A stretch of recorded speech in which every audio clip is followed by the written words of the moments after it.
have a Chevy Impala here, and I'm pushing this and my car is not starting.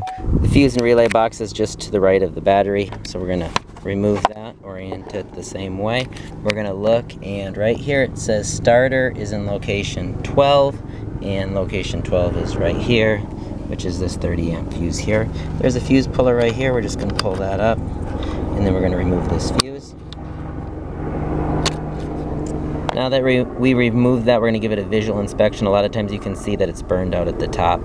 If you can't, then you're going to use a voltmeter or multimeter. You're going to test it to make sure there's continuity. We want to make sure that the circuit is not broken.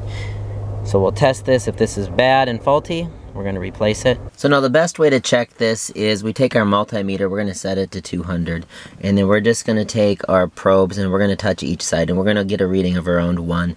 And we just want to make sure we have continuity. This is a working fuse.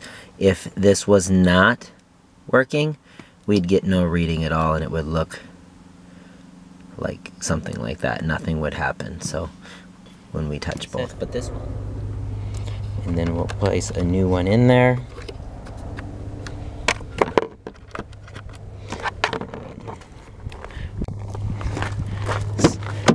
Go to the vehicle, and we're going to hit that start button,